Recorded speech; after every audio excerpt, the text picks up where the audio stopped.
Hey, it's A Humble Collector here, and in today's video we're going to take a look at the 4-panel death card for Gerhard Groner. So without further ado, we'll go ahead and get started. So from the front here we have, I will approach the altar of God, to God who prepares my youth. And moving to the interior, we have a nice full-page photo of Gerhard where we can see him in his robes. And going to panel 3 here.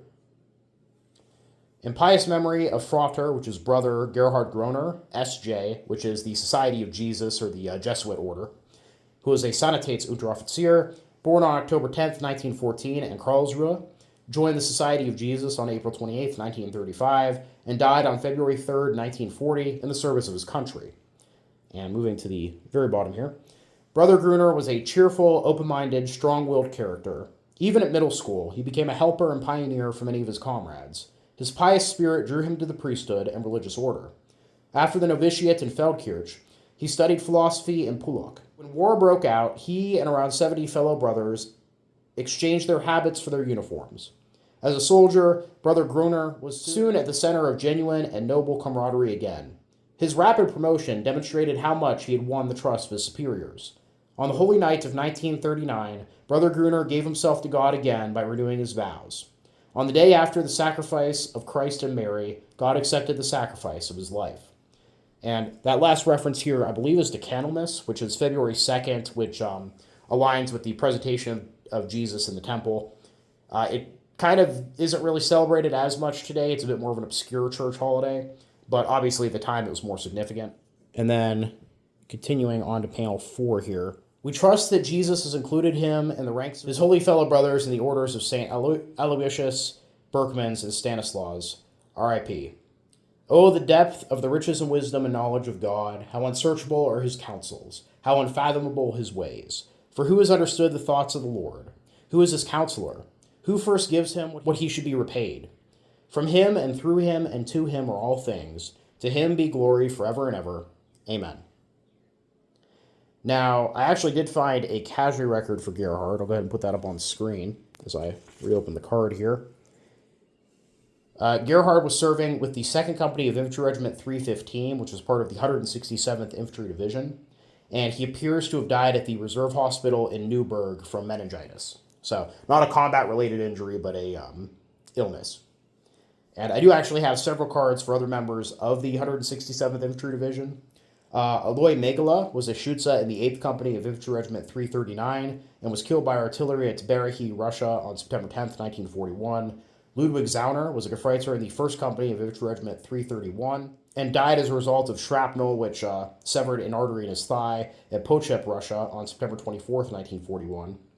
Anton Eberth was an Obergefreiter in the 7th Company of Infantry Regiment 339 and was killed by a gunshot wound to the chest at Sarajevo, Russia on December 17th, 1941.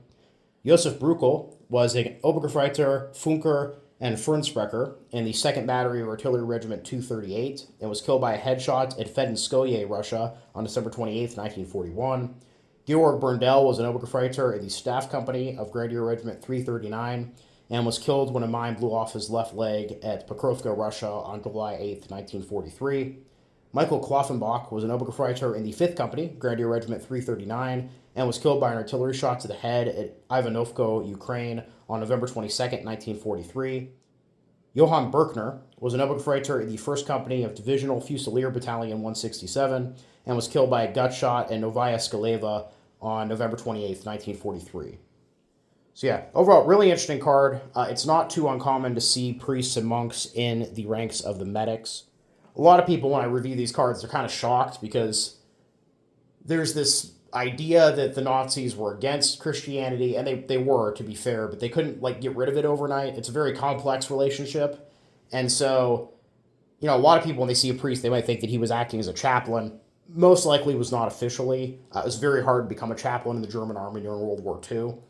However, a lot of these monks and brothers served in these medical units because they could help, the German soldiers and also provide them spiritual comfort, assuming their commanding officers let them. So you see a lot of monks and priests amongst the ranks of the medics, though you do sometimes see them in combat roles as well. And I really love all the detail we get about Gerhard here. This, in my opinion, is the biggest flaw with the death cards. And unfortunately, it's a kind of a hindsight thing, but I feel like these funeral prayer cards, because they're being made for family and friends, A lot of times they're very light on the biographical information. It's more like, here's some prayers to say for the deceased, here's a picture of them, remember them in your prayers. But for those of us who are now living, 80 plus, 85 years after, Gerhard's death in this case, if it weren't for this little blurb here, we would know nothing about him besides the day that he was born, the day he died. Really not a whole lot to go off of. And there's going to be a card coming up probably later this year. I'm guessing it'll show up in Standard Build September at the end of the year. It's a 6-panel card for one person, which is very unusual. And it's almost 3 solid panels of biography of this guy. And that, in my mind, is what a death card should be. Unfortunately, we don't see that very often, but I thought that was worth mentioning. Overall, I hope you guys all enjoyed the video. Please leave a comment down below. Love hearing from you. Thank you all for watching. Happy collecting, and I'll see you all again very soon.